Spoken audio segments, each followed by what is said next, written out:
Cultivando Saberes de hoje está no município de Foz do Iguaçu, mais especificamente na Universidade da Integração Latino-Americana, a UNILA.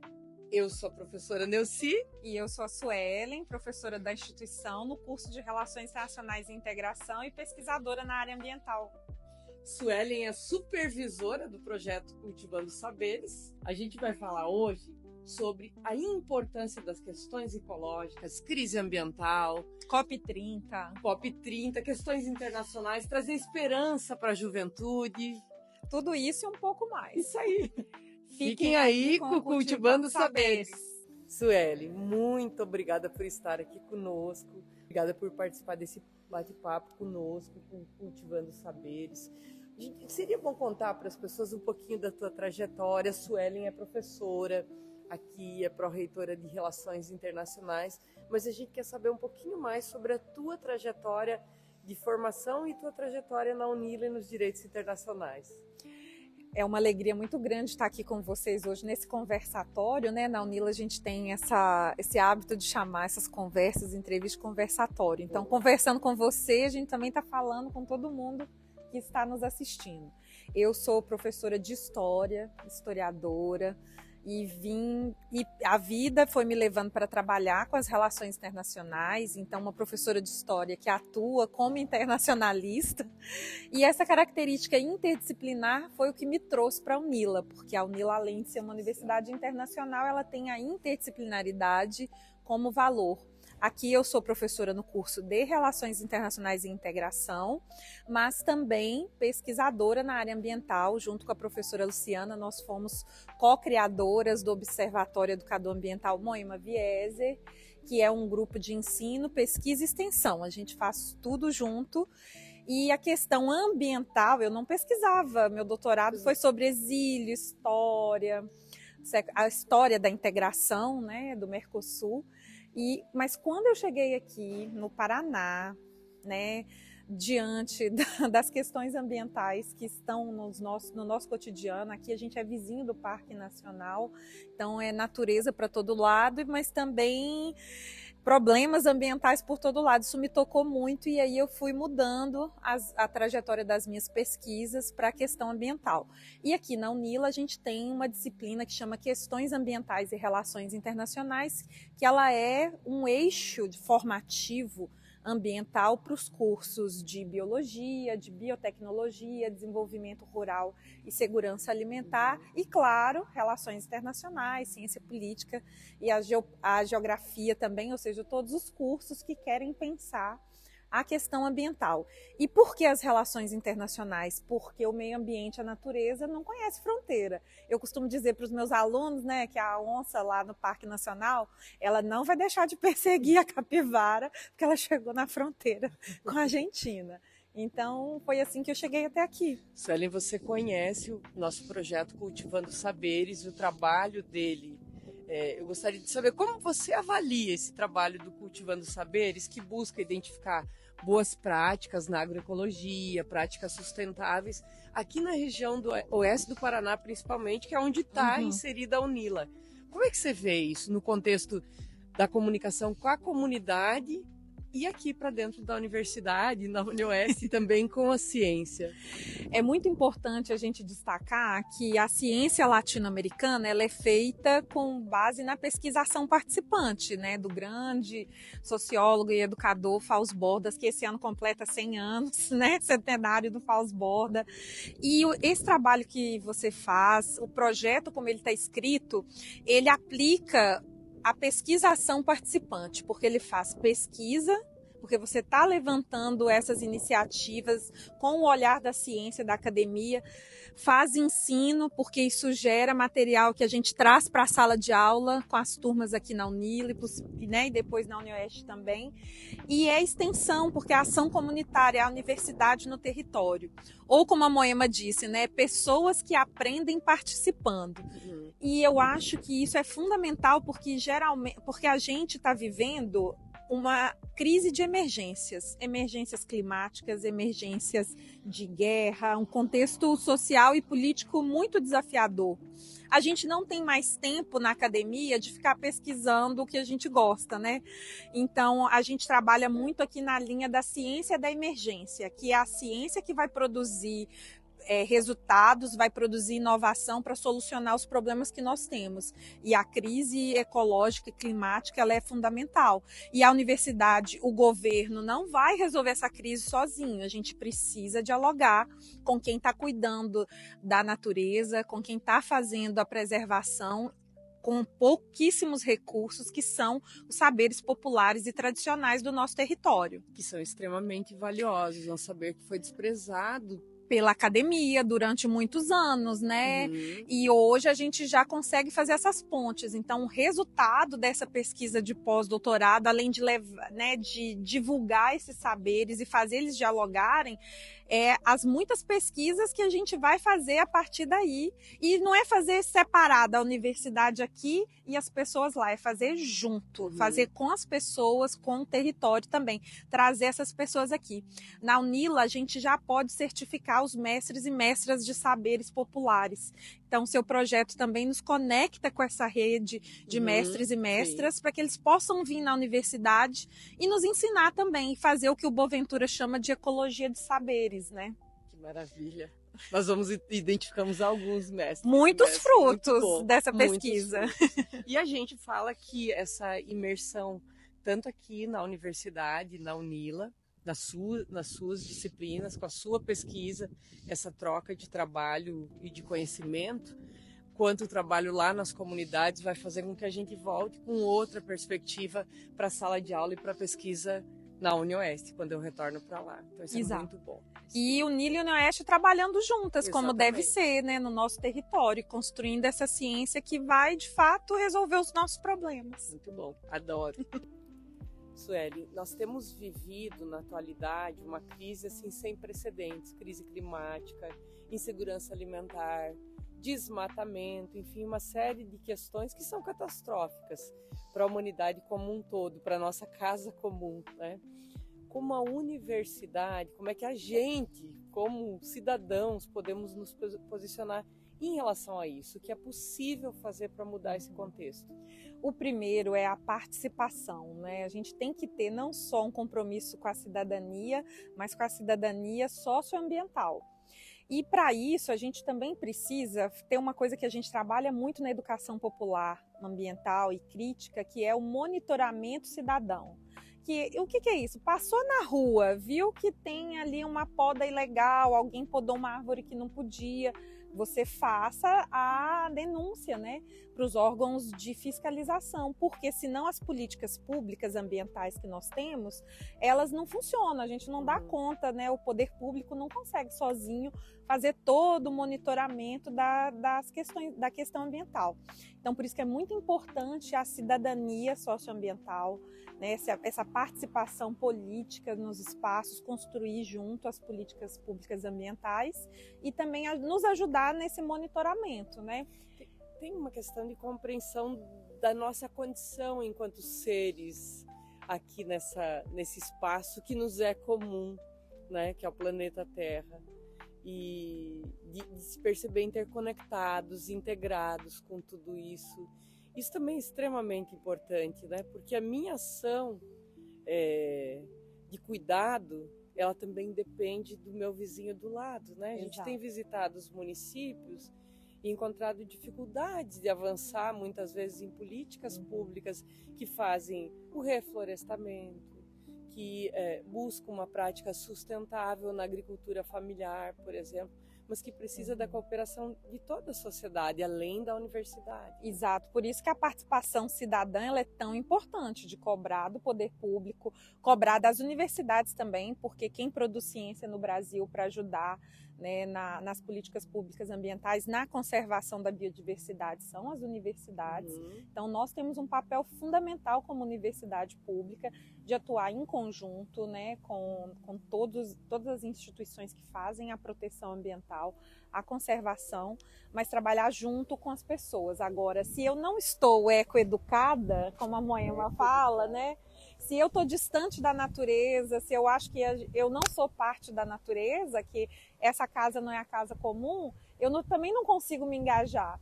Então, por isso que a educação ambiental ela é tão importante, né? A gente tem que, o tempo todo, estar nos ecoeducando para que a gente possa ter também esse engajamento, né? Aí volta na universidade, nas escolas de novo. É um ciclo, né, de participação. Nessa caminhada, a gente também tem percebido que as escolas fazem um trabalho excepcional, trabalhando com questões ambientais, com a preservação da água, com o cuidado com a biodiversidade, né? E as crianças são encantadas por isso, né? Isso mesmo, porque as crianças, elas têm mais conexão, né? Então, ela tem conexão com o bichinho de estimação, com a árvore, com a plantinha, com a formiguinha, por causa das histórias, né?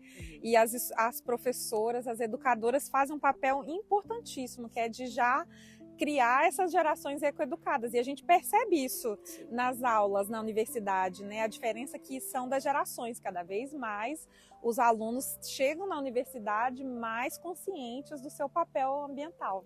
Aqui na Unila tem um curso de desenvolvimento rural e segurança alimentar. A Unila também faz seu papel aqui na universidade, criando um curso que já tem uma roupagem adequada para essa questão da segurança alimentar. Exato, ele serve para formar gestores que vão ajudar municípios na América Latina toda, né? Não só no Brasil, porque a Unila forma estudantes brasileiros e internacionais, para que a gente possa pensar junto as políticas de segurança alimentar, né? Então, esse curso ele tem esse DNA de formar o gestor, de formar o profissional que vai ser aliado das instituições públicas, das ONGs, mas também de instituições que querem, né, muitas vezes privadas, que querem trabalhar em prol dessa política pública, que é acabar com a fome, com a insegurança alimentar, porque esse é o primeiro ODS, né? A gente tá aqui, se a gente não conseguir zerar, né, a fome e comida de qualidade, comida produzida de maneira coletiva, sem veneno. Então esse é o DNA do nosso curso, né? Ajudar a contribuir para acabar, né? A gente sonha. É um conceito de ecologia integral, né? Que é o conceito de ecologia integral. Lá do meio ambiente, reduzir a fome, caminham juntos com a redução da desigualdade social. E produzindo tecnologias, né? Porque a gente também produz ciência o tempo todo. Você me contava que a Unila estava à frente aqui nas questões de Covid. A gente também tem pesquisadores lá na medicina. Isso, a gente também tem muito eixo saúde e planeta, né? A gente tem um projeto de um professor específico que trabalha com a saúde planetária, que é essa ideia de ecologia integral voltada também para a saúde, porque a gente sabe que grande parte das doenças que a gente enfrenta estão ligadas ao estilo de vida, e é um estilo de vida do antropoceno, que é antiecológico, né? Então a gente tem sim também forte aqui essa linha de pesquisa da saúde planetária, de pensar a saúde não só do ser humano, mas a saúde integral do planeta. Em novembro vai acontecer um evento muito importante do ponto de vista do meio ambiente, que é a COP30, que acontece em Belém. Qual a importância do Brasil e do mundo nesse cenário aí, desse evento acontecendo lá em Belém? A Conferência do Clima, ela acontece todos os anos e é histórico que ela aconteça pela primeira vez em Belém, no Pará, que é um país, né, que é um estado amazônico, e o Brasil tem feito esse diálogo dos países amazônicos ali, né, sendo o grande elo de ligação para que a gente crie uma frente de cooperação, né, em prol da conservação da Amazônia. Vai ser histórico porque essa conferência, líderes do mundo todo vão estar presentes em loco, e o Brasil, como o país que tem a maior biodiversidade, né, uma das maiores biodiversidades do mundo, ele tem que ser protagonista das políticas internacionais de conservação.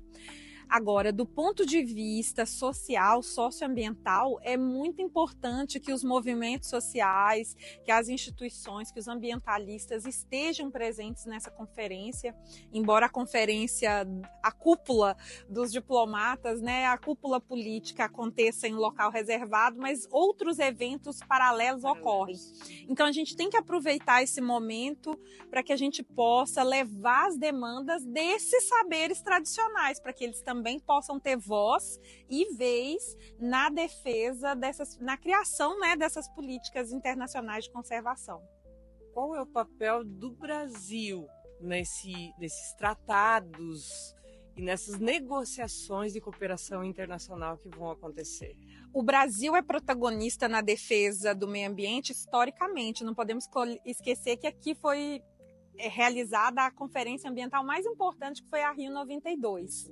Então a gente tem um legado importante para sustentar, né, em razão da diversidade de biomas que o Brasil tem. Então a gente faz fronteira com muitos outros biomas, então a gente é protagonista na conservação, né, nas políticas que vão ser feitas comuns dessa casa comum para serem preservadas. Então, por isso que o Brasil é protagonista. O Brasil também é protagonista na questão da conservação dos mares, dos oceanos, da vida marinha. Lula esteve na França recentemente e tem um conceito ali que já foi, na verdade, é uma política ambiental diretamente ligada à conservação dos oceanos, né? Exato. Teve um papel estratégico. Teve a Conferência do Mar, né, que ocorreu lá, e a presença dele foi fundamental. Agora, outro ganho importante dessa visita foi a chancela, né, a partir da França, de várias políticas de conservação para a Amazônia, porque a França tem a Guiana Francesa,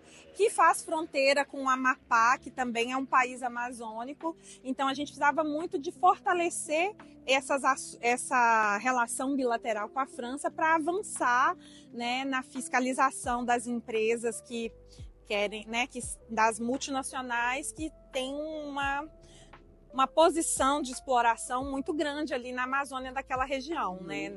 daquela floresta. Então, isso também foi muito importante na visita do presidente. Nós temos encontrado uma juventude muitas vezes desinteressada, despreocupada ou, enfim, desanimada com o que tem pela frente, quando a gente fala em termos ambientais. Por outro lado, a gente tem uma juventude engajada, com muita vontade de fazer a diferença. O que a gente poderia dizer para essa juventude, tanto os desanimados, mas principalmente para os engajados, os que têm vontade de contribuir com as mudanças que podem acontecer? Isso. A gente precisa promover encontros cada vez mais, retomar o Covid, né, e o próprio capitalismo. Ele nos separa, a gente tem poucos espaços de encontro das juventudes, né? Então a gente acredita muito no encontro. A gente está aqui, ó, com esse mural lindo que os alunos fizeram na Semana de Migração, e eu acho que ele é a resposta para essa pergunta, né, professora Nilce? Porque se a gente tem um encontro de um jovem que já se reconectou com a natureza, que quer dar sua contribuição para o planeta, quer fazer um movimento social, a gente vê a Greta aí, né, vários outros líderes indígenas brasileiros que também são muito ativistas. Se ele consegue ter um espaço para se encontrar com outros jovens e falar, seja pelas redes sociais, pelo TikTok, mas também encontrar presencialmente, né, é muito importante que a gente garanta espaços coletivos e públicos para que as juventudes possam se encontrar, porque é no encontro que nós vamos construir as redes da mudança, né? E a gente precisa dos jovens, a gente precisa estar junto. E isso pode ser aqui na universidade, mas também lá nas comunidades, produzindo coletividades, isso, né? Nas praças, nas pistas de skate, nos grupos de jovens das igrejas, né? Sim. É muito importante que a gente traga esses temas do meio ambiente para os grupos de jovem, para todos os diversos coletivos de juventudes que a gente tem, né? Sim. Sueli, muito obrigada. Eu gostei muito dessa conversa. Se tiver mais alguma coisa que você queira falar para o nosso povo que assiste, acompanha Cultivando Saberes. Eu queria primeiro parabenizar você, Neuci, pelo trabalho que você vem fazendo. Seu projeto ele tem uma importância científica e comunitária que é indescritível, inenarrável. A gente vai construir muitas políticas, muitos conhecimentos a partir dos produtos desse projeto. E também agradecer, né, todo mundo que tem participado, que tem dado a sua entrevista, né, que você, quem ainda não participou pode escrever, não é? Sim, pode entrar em contato com o Observatório que aqui no YouTube ou com o projeto para que a gente possa encontrar esse projeto e dar voz, porque é na diferença que a gente vai construir esses saberes e a gente precisa dialogar. Né? Eu acredito muito nesse conhecimento, no conhecimento que é feito com e não para. A gente, aqui na UNILA, a gente tem um compromisso de descolonizar, né, os saberes, a ciência, e a gente só vai conseguir fazer isso junto, construindo conhecimento com as pessoas e não para as pessoas, construindo junto. Construindo junto. Diálogo de saberes. Isso, diálogo de saberes. Muito obrigada.